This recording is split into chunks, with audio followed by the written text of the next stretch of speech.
Hello, नमस्कार। आपका इस चैनल पर स्वागत है। हम लोग यूजीसी नेट कॉमर्स का प्रीवियस पेपर देख रहे हैं और लगातार क्लासेज हम लोग देख रहे हैं।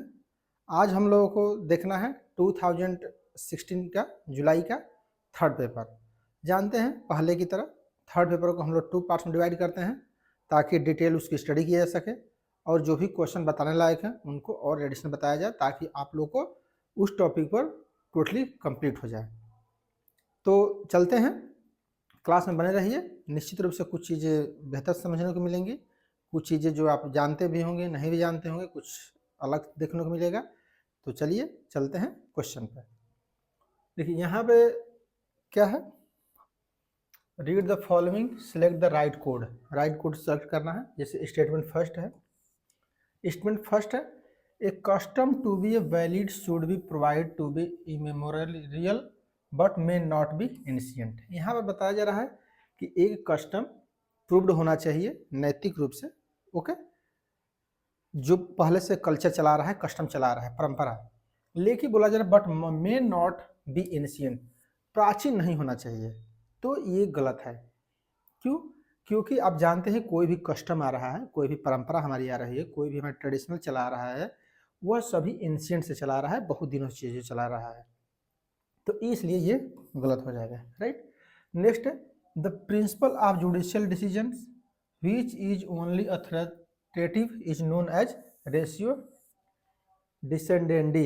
ओके, तो ये क्वेश्चन नहीं करना चाहिए, पता नहीं कहाँ से आया है, लेकिन जानते रहिए कि प्रिंसिपल ऑफ जुडिशियल डिसीजन के लिए अथॉरिटेटिव किसको कहा जाता है? रेशियो डिसेंडी के, क्योंकि कभी आ जाए तो आप सही कर सकते हैं। तो ये आपका सही है, राइट।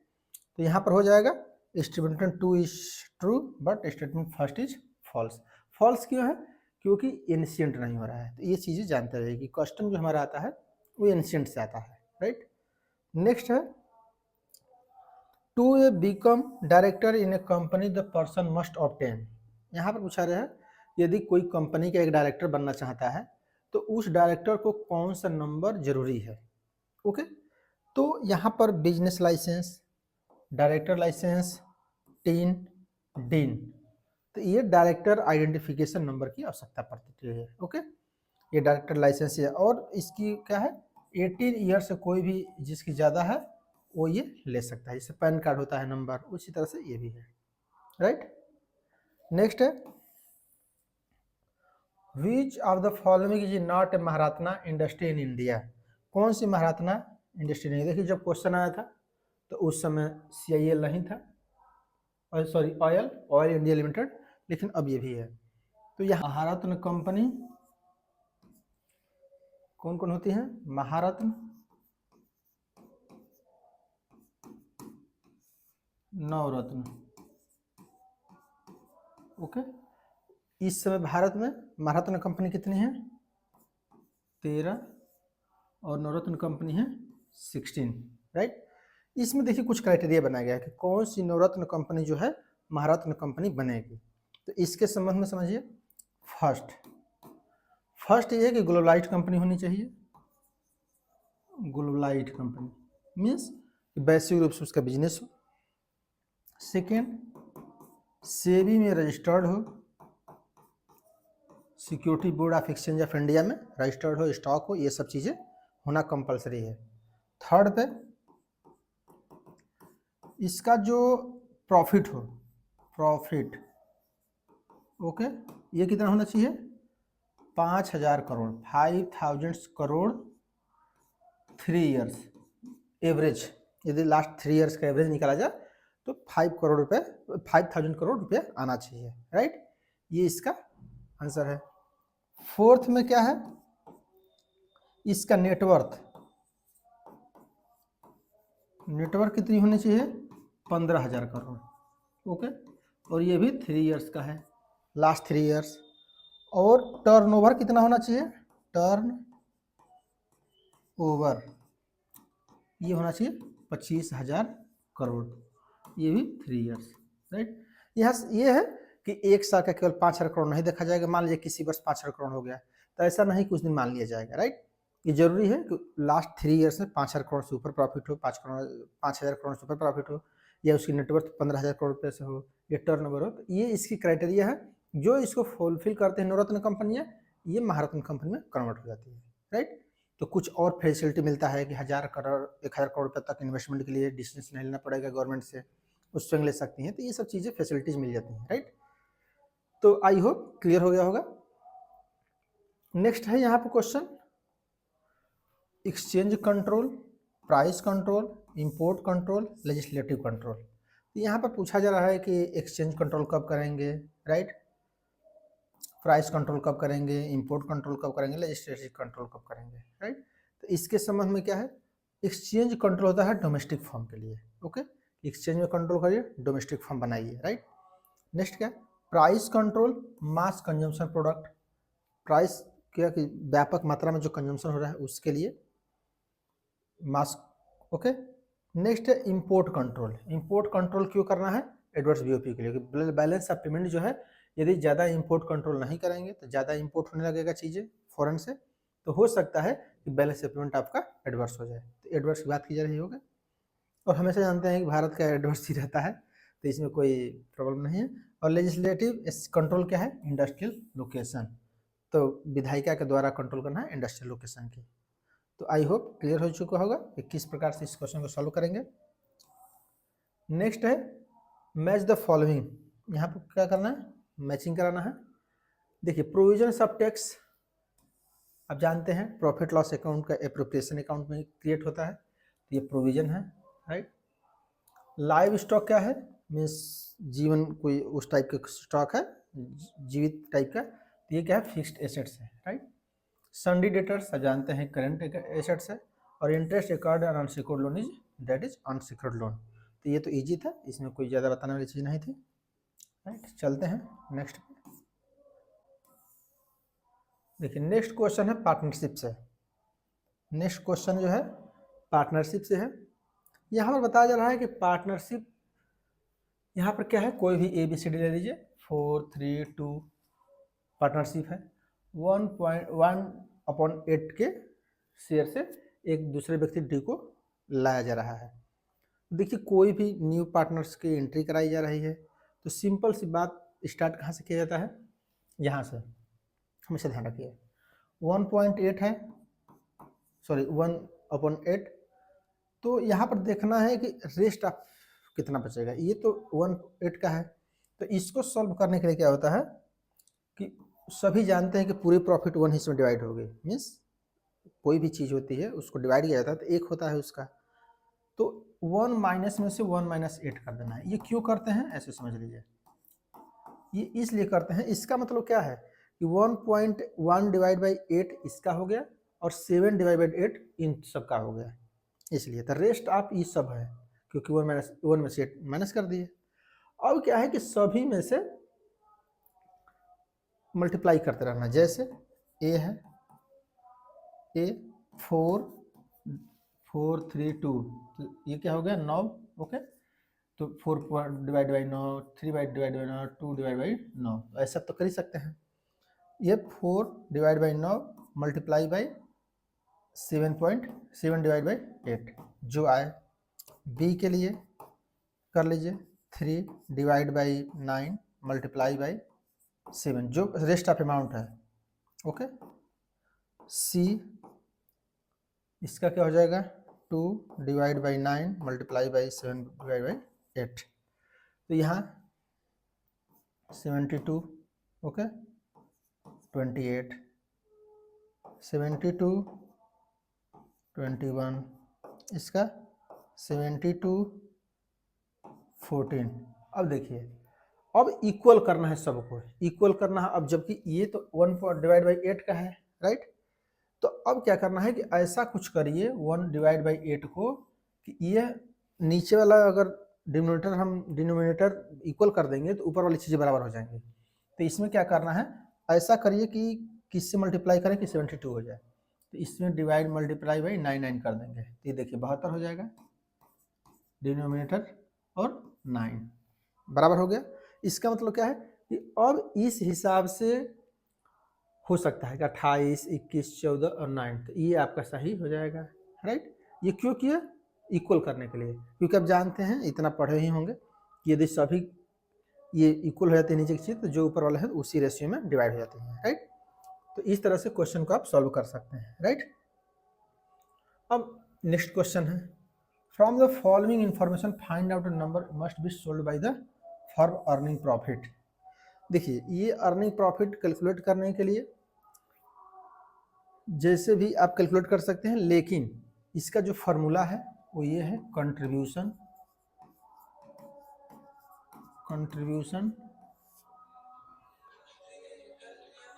एकदम लोग आती कर देते हैं। देखिए, सेल्स माइनस वेरिएबल कॉस्ट कहाँ है, देखिए sales 25 per unit, variable manufacturing cost 12 per unit, variable selling cost 3 रुपये per unit, fixed factory overhead 5 lakh, fixed selling cost 3 lakh. Okay, तो इस प्रकार से आप कर सकते हैं। अब यहाँ पर क्या करना है, केवल ये तो फॉर्मूला हो गया, लेकिन अगर आपको कॉमन तरीके से कैलकुलेट करना हो तो सिंपल से यहाँ पूछा जाए, देखिए फिक्स्ड कॉस्ट हो गया, ये फिक्स्ड फैक्ट्री ओवरहेड हो गया, राइट।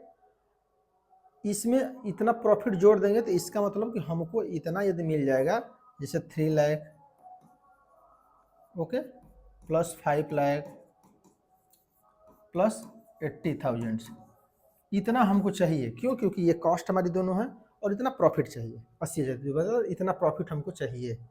और बोला जा रहा है कि इसके लिए कितना सेल करना पड़ेगा, राइट। इसको सेल करने के लिए सबसे आसान क्या है, वेरिएबल कॉस्ट क्या है आपका वेरिएबल सेलिंग कॉस्ट क्या है, तो 15 हो गया, 12 प्लस 3 15, ओके, और 25 रुपये सेलिंग प्राइस है, ओके। तो यहाँ पर क्या करना है, केवल 25 माइनस 15, राइट।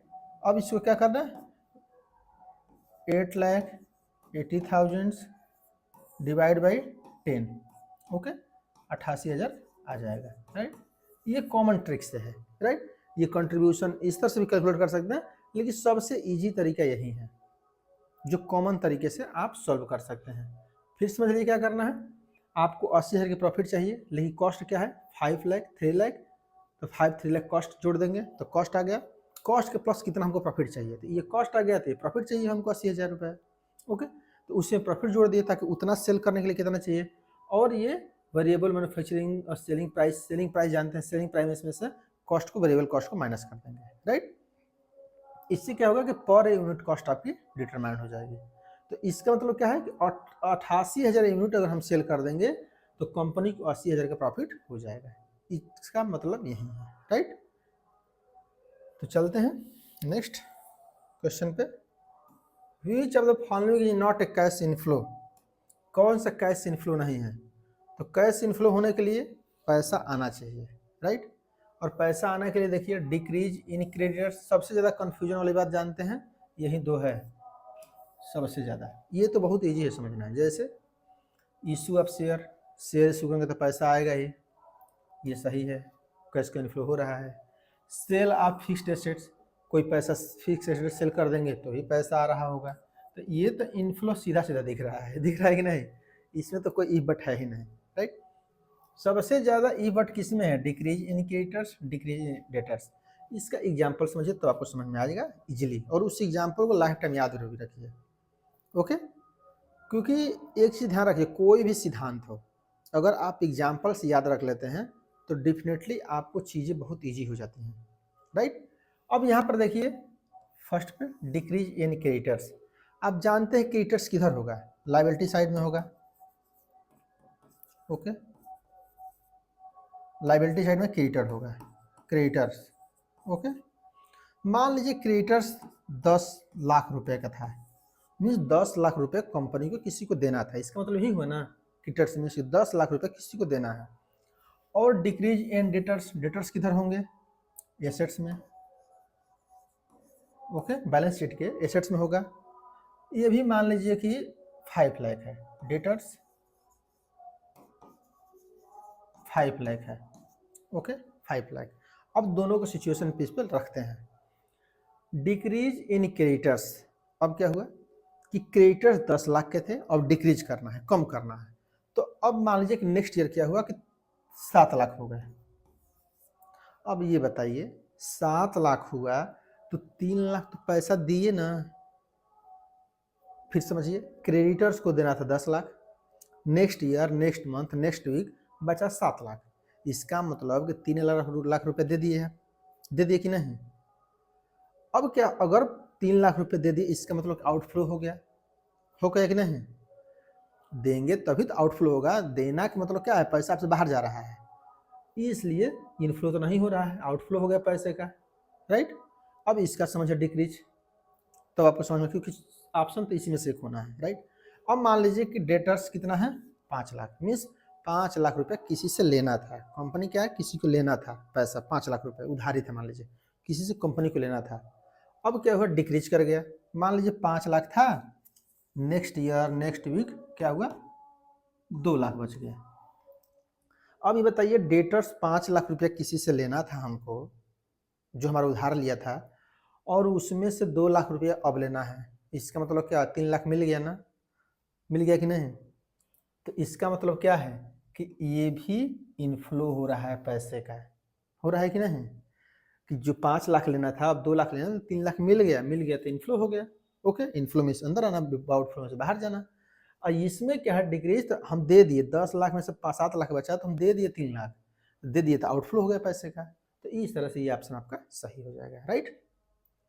चलिए नेक्स्ट क्वेश्चन, ये लिस्ट करना है। Postage stamp pricing, loss leaders, economic capacity, reserve capacity. Okay, तो ये एक बार देख लीजिए। तो पोस्टेज स्टाम्प प्राइसिंग क्या है, डिफरेंशिएट प्राइसिंग। ओके, तो पोस्टेज स्टाम्प की प्राइसिंग में डिफरेंट टाइप की प्राइसिंग होती है। लॉस लीडर का क्या होगा, प्रोडक्शन लाइन प्राइसिंग। यदि लीडर लॉस कर रहा है, मान लीजिए कि कोई प्राइस है जो लीड कर रहा है प्राइस का, तो उसका प्रोडक्ट लाइन प्राइसिंग के द्वारा, राइट। इकोनॉमिक कैपेसिटी क्या है, equality of margin and average cost, जो समानता हो जी एवरेज कॉस्ट इक्वलिटी के, ये क्या जो इकोनॉमिक कैपेसिटी है, राइट। और रिजर्व कैपेसिटी का लास्ट में क्या बचा, constant average and marginal cost. तो ध्यान रखें, रिजर्व कैपेसिटी क्या है, constant average and marginal cost, और इकोनॉमिक कैपेसिटी क्या है, इक्वलिटी मार्जिनल समान। ओके, तो इस तरह से बी ऑप्शन आपका सही हो जाएगा, राइट। नेक्स्ट है low initial pricing of new products. यहाँ पूछा जा रहा है कि low initial price of new product की कोई प्राइस लो है, is regarded as the principal instrument of entering into mass market. तो ये सिद्धांत है कि जब भी कभी आप एंट्री कर रहे हैं मार्केट में, तो सबसे कम प्राइस रखेंगे तो संभावना ज़्यादा है कि आपकी गुड्स सेल हो जाए। इसका मतलब ये है। रीजनिंग क्या बता रहा है, firms generally go for production new product with access capacity initially. तो यहाँ पूछा जा रहा है कि क्या जो कोई कंपनी है वो इनिशियल स्टेज में ज़्यादा कैपेसिटी से यूज करती है, तो ये दोनों सही है, राइट। कि शुरुआत में नया कंपनी जो होती है जब कम प्राइस रखती है, ज़्यादा एक्सेस प्रोडक्शन करती है ताकि उसको फुलफिल किया जाए। लेकिन यहाँ पर क्या है कि एक तर्क की बात है, तर्क नहीं है, क्योंकि ओके इस तर्क के अनुसार जैसे बिकॉज लगाएंगे तो आपको समझ में आ जाएगा। जैसे इसको समझ लीजिए, यहाँ पर क्या बताया जा रहा है कि नई जो प्रोडक्ट बनते हैं उसका सिद्धांत ये है कि कम प्राइस रखा जाए। अब क्योंकि लगा लीजिए, क्योंकि फर्म जनरली प्रोडक्शन करती है ज़्यादा, इसलिए इसका कोई महत्व नहीं है ना। आपको लॉजिक समझ में आ रहा है कि एक कहा जा रहा है कि नया प्रोडक्ट कोई भी कंपनी बनाती है तो कम दाम में बनाती है, वो इसलिए कम दाम बनाती है या क्योंकि इसलिए बनाती है क्योंकि वो ज़्यादा कैपेसिटी प्रोडक्शन करती है। तो इसका कोई मतलब तो नहीं है उसका थोड़ा ही लो प्राइस रखी हो, तो बेचने के लिए लो रखी है, तो इसलिए रीजन काम नहीं कर रहा है। ओके, उसका फुल डिस्क्लोजर नहीं दे रहा है। नेक्स्ट है Gossen first law, consumption is invariably मिस विपरीत है, applicable in case of individual consumption behaviour.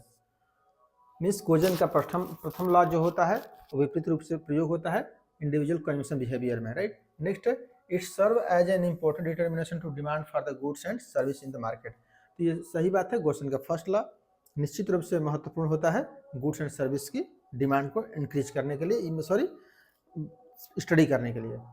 तो ये क्या है, एसर्शन गलत है, रीजन सही है।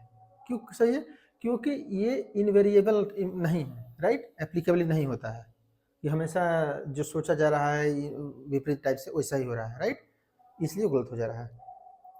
नेक्स्ट है production of function product based certain assumption indicate the correct code from the following.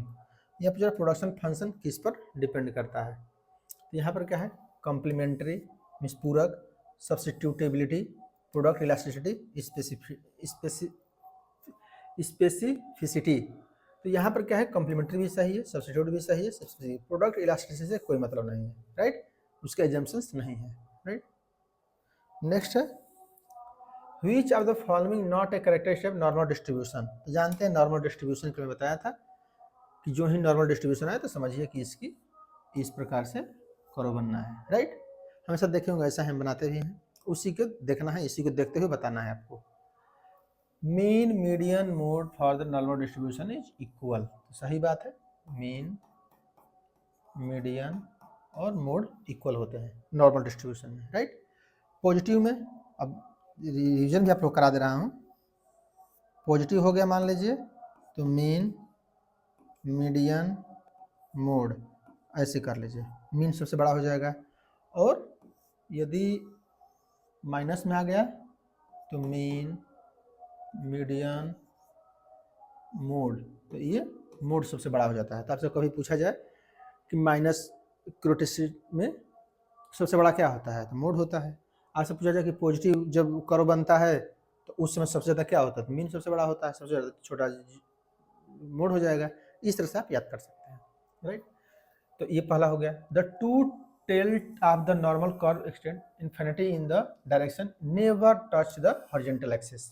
तो हॉरिजॉन्टल जो एक्सिस से कभी टच नहीं करता। इसका मतलब क्या है कि कभी आप देखे होंगे बनाते समय, आप लोग भले ही न पता चल रहा हो, लेकिन कभी आप देखिए इसको मैं टच नहीं कराता हूँ। कोई भी आप पुराना वीडियो मेरा देखेंगे, ये ऐसे टच नहीं करता है, ऐसे करके ऐसे बना दूँ। कभी देखे हैं, कभी नहीं देखे होंगे, क्योंकि हमको फंडामेंटल क्लियर है कि कभी भी वैसा ही बनाना है। कभी पुराने क्लास भी देख लेंगे तो आपको लगेगा कि कभी सर ऐसा नहीं बनाया है, क्योंकि हमको पता है ये टच नहीं करता। ध्यान रखना, ये अनंत तक ऐसे जाता रहेगा, राइट, ये ऐसे जाता रहेगा, इसके नज़दीक नहीं होगा, राइट, ये ध्यान रखना है, राइट। नेक्स्ट है for different values of standard deviation the highest of the mean ordinal remains the same. Okay, the number of independent constant in normal distribution in an x standard deviation. तो ये क्या है, इसमें पूछा जा रहा है कौन गलत है, राइट। तो देखिए ये सही है। यहाँ पर पूछा रहा है for difference value of standard deviation highest of the mean ordinal remains the same. देखिए यहाँ पर क्या है, इसको ध्यान में नहीं दिया, इसको ऐसे समझिए तो आप समझ जाएंगे। ये जो 69 की बात की जा रही है, तो हमेशा ध्यान रखिए जो ये है ना, यहाँ पर माइनस, यहाँ पर प्लस होता चला जाता है, राइट। ये तो ठीक समझ में आ रहा है, इससे कोई दिक्कत नहीं है। अब क्या देखना है कि जो आप कभी मैं बताया होंगे plus minus 1 standard deviation equal two plus minus 2 standard deviation plus minus 3 standard deviation. इसमें पूछ रहा कितनी वैल्यू आती है उसके अंदर में, तो यहाँ पर 68, ओके लगभग, यहाँ पर 95, यहाँ 99। इसको ऐसे अगर बनाना हो, ओके, तो ऐसे समझिए ये वैल्यू है माइनस प्लस 1 स्टैंडर्ड डेविएशन की, ओके, ये वाली मान लीजिए ये वैल्यू जो है 2 स्टैंडर्ड डेविएशन हो गया प्लस माइनस, और ये हो गया 3 स्टैंडर्ड डेविएशन। तो यहाँ बोला जा रहा है कितना अंक आता है, तो 68% डाटा कवर करता है ये 1 स्टैंडर्ड डेविएशन, 2 95%, 95.45 ऐसे समझिए 99.73, इस प्रकार से डाटा कवर करता है। तो यहाँ पूछा जा रहा है कि सेम है। अब देखिए सेम दे रहा है ना, तो क्या सेम है, सेम नहीं है ना, इसीलिए ये गलत हो जा रहा है, राइट। इसको भी याद रखिएगा, इसको भी याद रखिएगा क्यों ऐसा हो रहा है, राइट। चलिए नेक्स्ट चलते हैं। Which of the following formula used to calculate standard error of coefficient of correlation between 25 paired observation of the sample. तो पेयर्ड ऑब्जर्वेशन सैंपल इससे कोई मतलब नहीं है। तो इसका स्टैंडर्ड ऑफ कोफिशिएंट देखिए, comparison correlation between 2 paired observation, ये क्या है, इसका ऑप्शन ये हो 1 minus root square R square correlation है ये n-2, ओके। तो ये तो आपको सही हो गया। अब नेक्स्ट समझिए चीज़ें थोड़ा सा, ये आया है तो ये जो फॉर्मूला है ये किसका है? स्टैंडर्ड एरर का है। ओके, और ये जो फार्मूला है प्रोबेबल एरर का है, राइट। पहली बात। अब मान लीजिए कि आपको ये दिया हो और इसको कैलकुलेट करना हो तो कैसे होता है, ध्यान रखना इसमें 2 standard error equal to 3 probable error. Okay, probable error. अब आपको मान लीजिए कि प्रोबेबल एरर के हमको क्या कैलकुलेट करना है, मान लीजिए कि प्रोबेबल एरर। ओके, तो प्रोबेबल एरर जब कैलकुलेट करेंगे तो मान लीजिए प्रोबेबल एरर यहाँ लिख देंगे। Okay, equal to 2 divide by 3 standard error.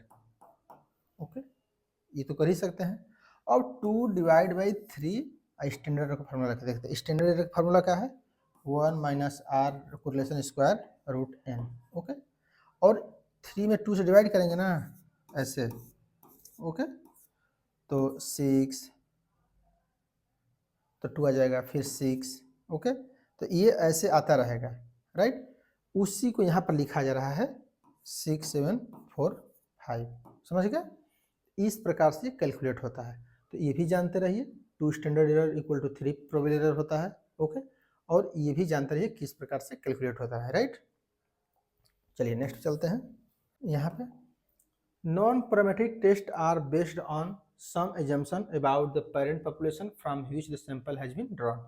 यहाँ पर कि नॉन पैरामीट्रिक टेस्ट जो होता है वो कुछ एजम्पशन से बेस्ड होता है, जो पेरेंट पॉपुलेशन जो कि होल पॉपुलेशन है उससे जो सैंपल ट्रा किए जाते हैं, ऐसा कुछ नहीं। नॉन पैरामीट्रिक टेस्ट मतलब ये नहीं होता है, right.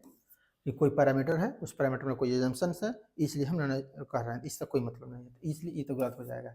The standard deviation of the sampling distribution of mean is called standard error of mean. तो ये आपका सही है कि जो mean is called standard error of mean. तो सैंपल डिस्ट्रीब्यूशन का जो आप मीन निकालते हैं, ओके, स्टैंडर्ड डेविएशन के द्वारा, वही स्टैंडर्ड एरर ऑफ मीन होता है, राइट। तो ये आपका सही हो जाएगा। Next, contingency coefficient of any size of contingency table. तो कंटीजेंसी अगर आप कैलकुलेट कर रहे हैं तो इस सी के द्वारा। Okay, statistical approach to decide size of sample, size of sample Z square standard deviation 2 population E square, finite population multiplier, okay, इसके द्वारा, और स्टैंडर्ड एरर ऑफ मीन इसके द्वारा। जो इससे पहले कैलकुलेट हो रहा था स्टैंडर्ड ऑफ मीन, ये इसके द्वारा कैलकुलेट होता है, राइट। तो ये फार्मूला है, फार्मूला याद रखिएगा, इसमें कुछ ज़्यादा बताने वाली चीज़ नहीं है। नेक्स्ट है which of the following is a deterioration a mental efficiency, reality testing and moral judgement the result from in groups pressure.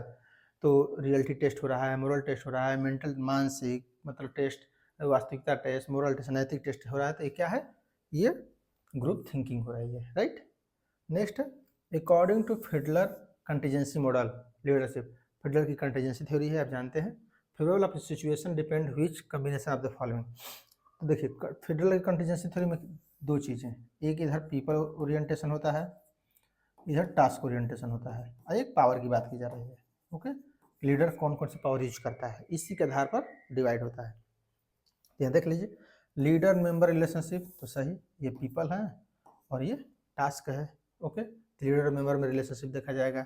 Member member relationship ऐसा कुछ नहीं रिलेशनशिप है, member member relationship. Leaders position power, ठीक है, power की बात हो रही है। डिग्री ऑफ टास्क स्ट्रक्चर, ये भी सही है, डिग्री ऑफ टास्क है, टास्क कितना स्ट्रक्चर है डिग्री, और डिग्री ऑफ फैक्टर नहीं, ये सब कोई मतलब नहीं था। ये ए सी और डी, तो ए और सी डी जो भी हो ये दूसरा आपका सही हो जाएगा, राइट। तो हम कंटीजेंसी मॉडल बताया हूँ पिछले किसी क्लास में, ओके, तो इसलिए यहाँ नहीं बता रहा हूँ। ओके, तो आप लोग वहाँ से देख लीजिएगा। जब देखिए आप कंटिन्यूसली देख रहे होंगे तो आप लोगों को चीज़ें पता भी होंगी कुछ चीज़ें, राइट। नेक्स्ट है the apex body at the highest level of the unit division which over the functioning of quality circles is called. Quality circle में क्या होता है? Facilitator, coordinators, steering committee, supervisory committee. इसको स्टीयरिंग कमेटी कही जाती है, right. जो unit division के अनुसार सबसे सर्वोच्च बॉडी पर होती है उसको स्टीयरिंग कमेटी कही जाती है, राइट। नेक्स्ट है which of the following related to the practical means of determining moral course of action. Meta ethics, virtual, normative ethics, applied ethics. तो यहाँ पर ये पूछा जा रहा है कि सबसे ज़्यादा जो मोरल कोर्स है नैतिक रूप से कौन सा डिटरमाइन करता है, राइट। नैतिक रूप से आप अच्छा हुई, नैतिक रूप से तो नॉर्मेटिव साइंस की बात किया जाता है और नॉर्मेटिव एथिक्स कहा जाता है, राइट। इसको ध्यान रखा गया है, नॉर्मेटिव एथिक्स। ओके, नेक्स्ट है यहाँ पे convenience good, shopping goods, speciality goods, अनसॉर्ट goods. देखिए पहले कैरेक्टर समझ लीजिए तो एक एक करके आप जान जाएंगे। देखिए कन्वीनियंस गुड्स वो होती हैं जो कि हमको ये नहीं प्रॉब्लम है कि हम कहाँ से खरीदेंगे, प्रॉब्लम ये है कौन नज़दीक मिल रहा है। जैसे फॉर एग्जांपल इसके आगे लिख लीजिए शैम्पू मान लीजिए, ओके। मान लीजिए कोई शैम्पू का पैकेट ले रहे हैं, 1 रुपये वाला या 2 रुपये वाला, क्या इसके लिए कोई दुकान स्पेसिफाइड है आपके पास? नहीं है। इसका मतलब कन्वीनियंस गुड जहाँ ईजी मिलेगा तुरंत ले लेंगे। जैसे नमक सॉल्ट हो गया, बिस्किट हो गया, कोई पार्ले जी टाइप वाला जो सस्ता टाइप का कोई चीज़ है, उसके लिए आप कोई दुकान नहीं ढूंढे होंगे, ओके। जैसे जीरा लेना हो कुछ, कौन सी दुकान ढूंढना है, जहाँ मिले वहीं लेंगे। ये शॉपिंग गुड्स मीन्स जो आप दिमाग लगाते हैं शॉपिंग की, यहाँ जाएँ वहाँ जाएँ, कहाँ डिस्काउंट मिलेगा कहाँ ना मिलेगा, वो शॉपिंग गुड्स है। स्पेशलिटी गुड्स, स्पेशलिटी नाम में से स्पेशलिटी है। और अनसॉर्ट गुड्स जिसको आपको पता नहीं है, एडवर्टीजमेंट करेंगे तब पता चलेगा कि अच्छा ये भी खरीदना है क्या। तो अनसॉर्ट गुड्स को एडवर्टाइज करना पड़ता है ज़्यादा, और जो कस्टमर होता है उसको पता नहीं होता कि ये भी गुड्स होता है कि नहीं, राइट। तो ये बताना पड़ता है। अब चलिए एक एक करके। Consumer purchase the frequently, immediate and with minimum efforts. यहाँ पूछ रहा है कंज्यूमर परचेज करता है जल्दी जल्दी और बिना कोई एफर्ट्स के। तो ये देखिए क्या है, कन्वीनियंस गुड है, बताया ना। ये जहाँ इजी मिलेगा वहीं जाकर ले लेगा, गुड्स मतलब नहीं है। नेक्स्ट है consumer compare them on the basis of suitability, quality, price and style. सब कुछ देखता है किसमें? शॉपिंग गुड्स में। शॉपिंग में जाएगा, देखा कहाँ डिस्काउंट मिल रहा है, कहाँ कौन सी गुड्स मिल रही है, वहाँ पर गूगल सॉरी मेगा विशाल मेगा मार्ट में जाएँ कि सिटी कार्ट में जाएँ कि ट्रेंड्स में जाएँ, कहाँ जाएँ, ये शॉपिंग गुड्स के साथ होता है, right. Next, these are goods with unique characteristic of brand identification. तो स्पेशलिटी गुड्स में ब्रांड, ओके। एप्पल का फ़ोन चाहिए, मर्सिडीज कार चाहिए, रेडसी का शूज चाहिए, ये क्या है? स्पेशल ब्रांड करेक्टर देखता है स्पेशलिटी गुड में, राइट। और अनसॉर्ट गुड्स में क्या होगा? Consumer are not aware of them and normally is not thinking by them. तो उसको खरीदने को बताया ना, अभी खरीदने को जानता भी नहीं है गुड्स के बारे में और खरीदना नहीं भी चाहता है, तो इसके लिए अनसॉर्ट गुड्स होता है, राइट। तो इस प्रकार से क्वेश्चन को आप कर सकते हैं, राइट। नेक्स्ट है which of the following market strategy is are not used in growth stage of the product life cycle. तो प्रोडक्ट लाइफ साइकिल किसके द्वारा दिया गया है? थियोडर लेविट के द्वारा, राइट। अब यहाँ पर क्या जा रहा है कि यदि कोई ग्रोथ स्टेज है, जानते हैं ऐसे अगर बनाया जाए तो इंट्रोडक्शन स्टेज हो गया, ओके, ग्रोथ स्टेज हो गया, ये मैच्योरिटी स्टेज हो गया, ये डिक्लाइन स्टेज हो गया। तो पूछा ग्रोथ स्टेज में कौन सा यूज नहीं करेंगे? तो improving quality and adding new features, तो इम्प्रूव क्वालिटी करेंगे, एडिंग न्यू फीचर्स करेंगे, adding new models of product, नया नया मॉडल्स यूज करेंगे, इंटरिंग न्यू मार्केट सेगमेंटेशन, नया मार्केट सेगमेंटेशन यूज करेंगे, using awareness and trial communication, awareness and trial communication करेंगे, okay. तो इसमें से क्या ग्रोथ स्टेज में नहीं करेंगे, राइट। तो यहाँ पर क्या है answer? Using awareness and trial communication. ये ट्रायल में नहीं होता, ये कहाँ होता? आइडेंटिफिकेशन का चीज़ है, राइट। और जो चीज़ें हैं इम्प्रूव क्वालिटी करिए, डिमांड आता ग्रोथ के समय, एडिंग न्यू मॉडल्स हम कर सकते हैं, इंटरिंग न्यू मार्केट सेगमेंटेशन कर सकते हैं, नया मार्केट में ग्रोथ करें, ओके, ये सब चीज़ें ग्रोथ में कर सकते हैं। लेकिन ये जो अवेयरनेस और ट्रायल चल रहा है, ये सब पहला स्टेप है इंट्रोडक्शन के समय। जब ट्रायल करिए, अवेयरनेस करिए, कम्युनिकेट करिए कौन से गुड्स से क्या यूज करता है, ये सब चीज़ें। Next, who among the following take both title and possession of goods from the preceding members and channelise them the subsequent members. तो यहाँ पर क्या है? Agent intermediaries and merchant intermediaries, ये दोनों होते हैं, राइट। एजेंट में इंटरमीडियरीज कर सकता है, मर्चेंट इंटरमीडियरीज भी पोसेशन गुड्स ले सकता है, उसको आगे बढ़ा सकता है। तो दोनों है, एजेंट भी सेल करता है, जैसे पूरा गैस और कुछ 4 व्हीलर 2 व्हीलर सब एजेंट के द्वारा तय हो रही हैं। मर्चेंट इंटरमीडियरीज भी होते हैं, राइट। नेक्स्ट है, देखिए नेक्स्ट है यहाँ पे विच of the following is not determinant of service quality. Service quality, पहले तो ये समझिए सर्विस क्वालिटी दिया किसके द्वारा गया है? तो परशुरामन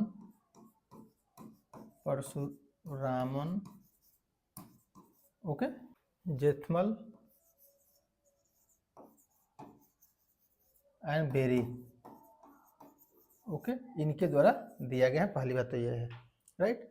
अब यहाँ पर क्या है, रिलायबिलिटी, रिस्पॉन्सिवनेस, सेंसिटिविटी, एश्योरेंस। तो ये 5 मॉडल दिए गए हैं, 5। तो 3 तो ये सही है, ये नहीं है। इसके जगह पर क्या है, मान लीजिए तीसरा पर क्या है, कर्टसी। ओके, और 5वां पर क्या है, इम्पैथी।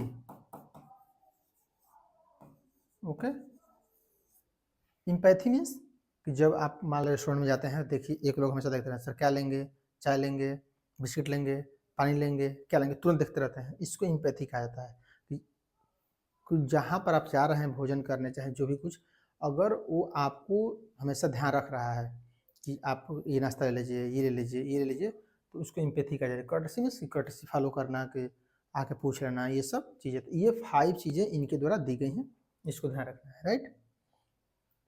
उसको याद कर लीजिएगा, कभी आए तो आप सही कर लीजिए। Sales of a firm 74 lakh, variable cost 40 lakh, fixed cost 8 lakh, operating leverage. देखिए जो इससे पहले वाले क्लास देखे होंगे, देखिए ये फार्मूला के द्वारा भी कैलकुलेट करते हैं कि जैसे ऑपरेटिंग लीवरेज है तो कंट्रीब्यूशन डिवाइड बाय EBIT हो जाएगा। लेकिन इसको फॉर्मल तरीके से मैं सॉल्व करता हूँ ताकि हमेशा वैसे याद रहेगा, तो आपको ज़्यादा क्लियर रहेगा। तो यहाँ पर क्या है, सेल्स कितना है, 74 लाख। ओके, इसको ऐसे समझना है कि करोड़ लाख में है। ओके, सेल्स हो गया। अब इसमें से क्या करना है, माइलेस, ध्यान दिए होंगे तो वेरिएबल कॉस्ट कितना है, 40 लाख। ओके, ये आ गया कंट्रीब्यूशन कितना हो गया, 34 लाख। ओके, अब क्या करना है, इसमें से लेस करिए फिक्स्ड कॉस्ट कितनी है, 8 लाख। ये हो जाएगा EBIT, earning before interest and tax, EBIT। ये कितना हो जाएगा, 26 लाख। अब क्या करना है, इसमें 1 डिवाइड बाई 2, तो 34 लाख डिवाइड बाई 26 लाख आप कर दीजिए, जो वैल्यू आएगी वही आपका आंसर हो जाएगा। जानते हैं ये आ जाएगा तो 1 पॉइंट में कुछ आएगा तो आप कर लीजिएगा, जो भी आएगा यही ऑप्शन हो जाएगा, राइट। चलते हैं हम next. From the following techniques of capital budgeting decision indicate the correct combination of discounting techniques. तो यहाँ पर समझिए, ये सब क्वेश्चन छोड़ दीजिए, ये रटे रहिए जो मैं लिख रहा हूँ। डिस्काउंटिंग कौन कौन आती है, 3। First IRR, second NPV, third PI, यहाँ पे ARR। ओके, और एक पे बैक पीरियड मेथड करना है, पे बैक पीरियड मेथड। ये क्या है, नॉन डिस्काउंटिंग में है, नॉन डिस्काउंटिंग। ओके, ये हमेशा ध्यान रखिए, यही होता ही है। Internal rate of return, net present value, profit index, profitability index, accounting rate of return और पे बैक पीरियड, ये एक साथ चलते हैं। इसमें टाइम का ध्यान रखा जाता है, डिस्काउंट कराया जाता है। इसमें टाइम का ध्यान नहीं रखा जाता है, डिस्काउंट नहीं कराया जाता है। ये क्रूड मेथड कहा जाता है, ये नेट मेथड कहा जाता है। ये सब ध्यान रखना। अब देखिए इसमें सही कर ले जाएंगे, profitability, net present value, internal rate of return, ये नहीं होगा, सिंपल। ओके, तो इसको ध्यान रख रही है हमेशा। नेक्स्ट है, इनसफिशिएंट वर्किंग कैपिटल में result into the combination of the following. यहाँ पूछा है कि वर्किंग कैपिटल कम हो जाए तो क्या होगा। पहले तो समझिए वर्किंग कैपिटल क्या है, what is working capital. Working capital means समझिए, working capital means current assets minus current liabilities, ये वर्किंग कैपिटल है। और इसी की बात की जा रही है, क्या प्रभाव पड़ेगा इसका। पहला, failure to adapt to change, सही बात है, यदि कोई चेंज हो रहा है तो हो सकता है कि फंड की कमी हो तो आप चेंज ना कर पाएँ। Enhancement of credit worthiness of the firm, तो क्रेडिट वर्दीनेस, क्रेडिट जो साख है वो कम हो जाए, ये भी सही है, कम पड़ जाए तो। Reduced availability of the trade and cash discount, हो सकता है कैश डिस्काउंट और ट्रेड भी कम पड़ जाए। क्यों, क्योंकि हो सकता है कि कोई बोले कि 10 लाख हमको देंगे आज, तो आपको कैश डिस्काउंट 1 लाख दे देंगे, आपके पास पैसा है ही नहीं तो कैसे देंगे, इसलिए। रिड्यूस वॉल्यूम सेल्स पर कोई प्रभाव नहीं पड़ेगा। क्यों? क्योंकि प्रोडक्शन हो चुका है, वर्किंग कैपिटल से कोई मतलब ही नहीं है। सेल्स, हाँ प्रोडक्शन पढ़ सकता है, यहाँ प्रोडक्शन होता तो पढ़ सकता था।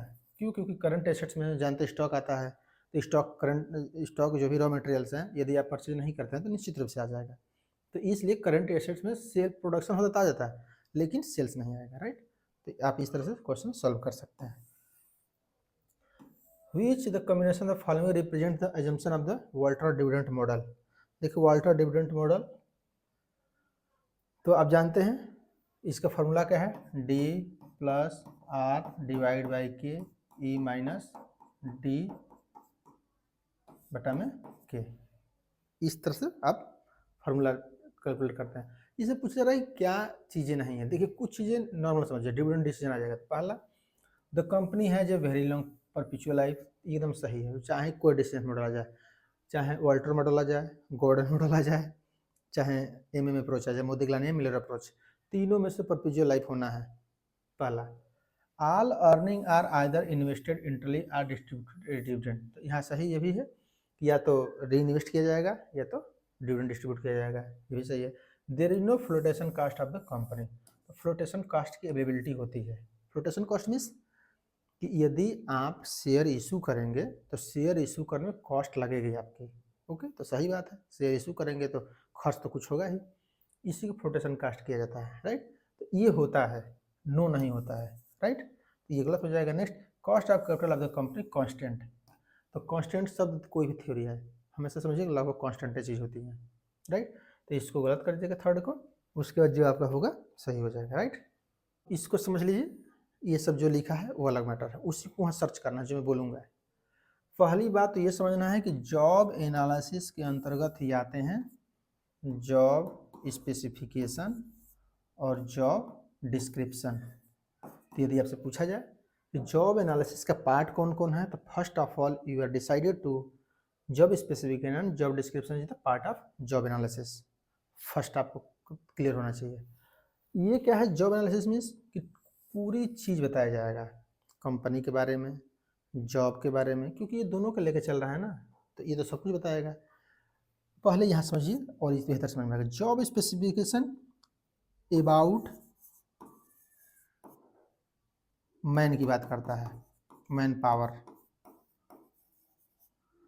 ओके। और जॉब डिस्क्रिप्शन क्या करता है, job description about job, job के बारे में बताएगा, ये आदमी के बारे में बताएगा, आदमी की क्वालिटी क्या होना चाहिए सब। और जॉब एनालिसिस क्या करता है, ये सब चीज़ों को सब बताता है, राइट, कि उसमें ड्यूटीज ये सब, कितना अथॉरिटी है, कितना रिस्पॉन्सिबिलिटी, ये सब चीज़ें बताई जाएंगी। अब इस तरह से समझ गए। अब आते हैं क्वेश्चन पे। पहला पे जॉब स्पेसिफिकेशन, तो जॉब स्पेसिफिकेशन क्या बताया था, अबाउट मैन, आदमी के संबंध में। तो यहाँ देखिए, the procedure for determining the duties and skill requirement of A job and kind of person who should be hired for it. तो यहाँ पूछा जा रहा है पहला पे कि ये डिटरमाइन करता है कि स्किल क्या होगा, ड्यूटी क्या होगी, काइंड ऑफ पर्सन क्या होंगे, हायर जो लिए जाने वाले हैं कितने प्रकार के होंगे, कैसे होंगे, ये ए लिस्ट ऑफ ह्यूमन रिक्वायरमेंट्स। तो ये समझिए कि जॉब स्पेसिफिकेशन है, स्पेसिफिकेशन देखी जाती है कि क्या क्या स्पेसिफिकेशन होना चाहिए व्यक्ति में, राइट। जॉब डिस्क्रिप्शन क्या है, आगे देखते हैं, job procedure to determining the duties and skill requirement of the job and the kind of person who should be hired. तो अब क्या देखा जा रहा है, जॉब डिस्क्रिप्शन कि क्या कह जा रहा है कि क्या जॉब का एंड काइंड रिक्वायरमेंट जॉब के लिए, तो देखिए बोला रहा है ये जॉब से रिलेटेड काइंड ऑफ पर्सन कितने लोग को चाहिए, इसीलिए ये जॉब सॉरी ये नहीं। उसके बाद क्या होगा, नेक्स्ट पढ़िए, a list of job duties responsibility reporting relationship working condition and supervisory responsibility. ये क्या है, जॉब का डिस्क्रिप्शन है, दिया ना, ए लिस्ट ऑफ जॉब से रिलेटेड, और जॉब एनालिसिस में सब होगा, राइट। वो चाहे स्किल की बात की जाए, फिर से समझ लीजिए, इसमें अगर आप एनालिसिस करिए तो स्किल क्या है, जॉब स्पेसिफिकेशन है, और ड्यूटीज क्या है, डिस्क्रिप्शन है, ओके। जॉब की दोनों चीज़ें आ गई ना, इसीलिए ये जॉब एनालिसिस हो जा रहा है, राइट। जॉब डिस्क्रिप्शन में क्या है, ए लिस्ट ऑफ जॉब, केवल जॉब के बारे में बताया जाए, जॉब ड्यूटीज क्या होगी, रिस्पॉन्सिबिलिटी क्या होगी, रिपोर्टिंग रिलेशनशिप क्या होगा, वर्किंग कंडीशन क्या होगा, सुपरवाइजरी रिस्पॉन्सिबिलिटी क्या होगा, ये सब।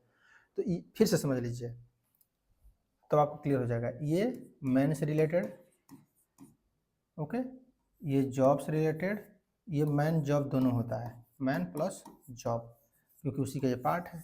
देखिए यहाँ मैन स्किल की बात की जा रही है, ड्यूटी की बात की जा रही है। यहाँ पर देखिए केवल ड्यूटी रिस्पॉन्सिबिलिटी की बात की जा रही है, या ह्यूमन की बात की जा रही है, तो ह्यूमन यहाँ से सही हो गया, ड्यूटी रिस्पॉन्सिबिलिटी यहाँ से सही हो गया। ओके, इस टाइप का आप करेंगे तो आपको क्लियर हो जाएगा। तो आई होप कि आपको क्लियर हो चुका होगा। नेक्स्ट है a training techniques which trainees as first show good management techniques in a film are asked to play roles in the simulated situation and are they given feedback and praised by their supervisor is known as। तो यहाँ पूछा जा रहा है कि एक कोई trainee है, उसको फिल्म दिखाई जाती है, फिल्म दिखा करके ट्रेनिंग दी जाती है, उसके बाद बोला जाता है कि ऐसा प्ले करिए, सिचुएशन दिया जाता है, वैसा प्ले करता है, और जो भी फीडबैक है सुपरवाइजर के द्वारा दिया जाता है। तो ये कौन सा ट्रेनिंग है? बिहेवियरल मॉडलिंग है, रोल प्लेइंग है, इन हाउस डेवलपमेंट सेंटर है, मैनेजमेंट टीम था। ये क्या बिहेवियरल मॉडलिंग है, राइट, बिहेव का मॉडल तैयार किया जाता रहा है, राइट। नेक्स्ट है which combination of the following statement is correct about the code of discipline in industry. Means code of आचार जो अनुशासन संहिता है उसके संबंध में बात किया जा रहा है। It aim to preventing dispute by providing outside agency of adjudication. तो ये क्या है, डिस्प्यूट प्रिवेंट करता है, आउटसाइड से तो नहीं, आउटसाइड के लिए नहीं बना है, right. It is a government impose involuntary principle of discipline. तो गवर्नमेंट में कोई नहीं इम्पोज कर सकती है। It रेस्ट्रेंस the parties from unilateral action. यहाँ पर क्या है कि यदि कोई पार्टी अकेले एक तरफा कोई निर्णय ले रही उसको बचाने के लिए किया जाता है। तो ये सी आपका सही हो जाएगा। तो ये केवल किस लिए बना है, कोड ऑफ डिसिप्लिन, कि आप जैसे मान लीजिए कि मजदूर कह रहे हैं हड़ताल करेंगे, तो नहीं, आपको पहले सूचना देना पड़ेगा मालिक को कि हम इसलिए हड़ताल कर रहे हैं। अगर उससे पहले बात बन जा रही है तो ठीक है, अगर मालिक कुछ कहना चाह रहा है तो मजदूर को सूचना देगा। यहाँ पर यूनिलैटरल नहीं होना चाहिए, बाइलेटरल होना चाहिए, राइट। तो यहाँ बाइलेटरल हो जाता है अगर, तो ये ऑप्शन सही हो जाता है, राइट। नेक्स्ट है a conciliation proceeding is deemed to be pending until any combination of the following condition is fulfilled. यहाँ पूछा जा रहा है कि कब तक कोई कॉम्बिनेशन कौन सी है कैंसिलेशन की, जिसमें मान लीजिए कोई समझौता हो रहा है तो समझौता कब तक पेंडिंग पड़ी रहेगी, यहाँ पे ये पूछा जा रहा है। फर्स्ट पे a settlement is arrived at memorandum settlement is signed by parties to the dispute. यहाँ पूछा जा रहा है कि क्या डिस्प्यूट जो लोग पार्टीज हैं साइन करेंगे, तो भी ठीक है। No settlement is arrived at the report cancellation officer is issued by the appropriate government. तो जो भी एप्रोप्रिएट कोई रिपोर्ट नहीं मिलता है तो तब तक नहीं। A reference is made to the court of inquiry, labour court, tribunal, national tribunal during the pendency of conciliation proceeding. तो जो भी लेबर कोर्ट में है, इंक्वायरी में है, ट्रिब्यूनल में है, तो जो भी पेंडेंसी से रिलेटेड प्रोसीडिंग नहीं की जा रही है, राइट। तो ये सब चीज़ें देखना पड़ता है, राइट। ये क्या हो जाएगा, ए बी सी सब सही हो जाएंगे, right. Next is question identify the correct combination of statement with regard to banking in India. Banking India के संबंध में in for many years of the presidency bank has acted is question central bank. सही बात है, कई साल से presidency जो बैंक थे, प्रेसिडेंसी में जानते हैं bank of Madras, bank of Kolkata, bank of Mumbai, इसी को प्रेसिडेंसी बैंक कहा जाता है, right. Next the bank of Hindustan is liquid during the 1829-32। Okay, तो ये भी सही है। General bank of India was a unsuccessful bank and was dissolved in 1791। ये भी सही है।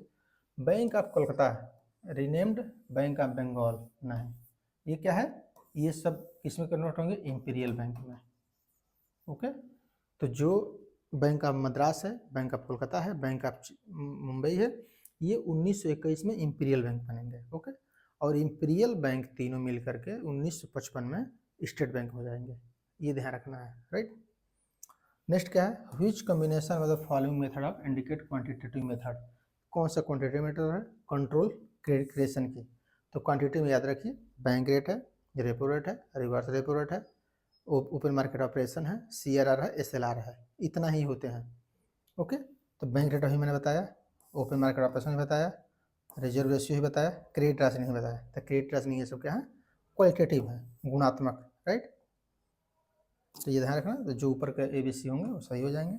नेक्स्ट है which one of the following development financial institutions in India has started special refinance scheme दो resettlement of rehabilitation of voluntary retired workers of the national textile corporation of India.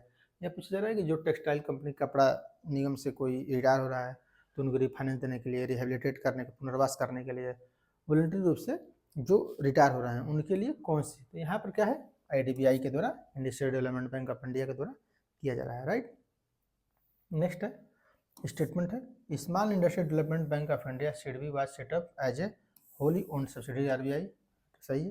SIDBI has taken over the responsibility of administrating a small industry development fund managed by IDBI, right।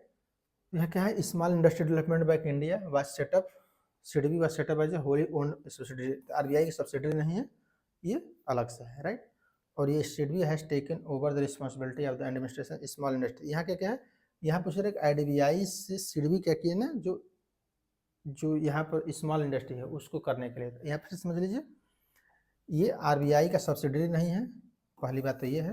दूसरी बात कि पहले IDBI काम कर रही थी 1964 से, okay, लेकिन 1989 में आकर के जो ऑपरेशन स्टार्ट की 1999 में CDB, ओके। तो ये स्मॉल जो इंडस्ट्री है उसको डेवलपमेंट के लिए, ओके, देखिए small scale development bank of India, okay, तो स्मॉल इंडस्ट्री के लिए है ही है।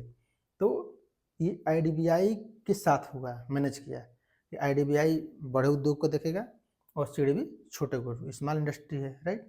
तो इसलिए दूसरा सही हो जाएगा, जैसे only second is correct, right.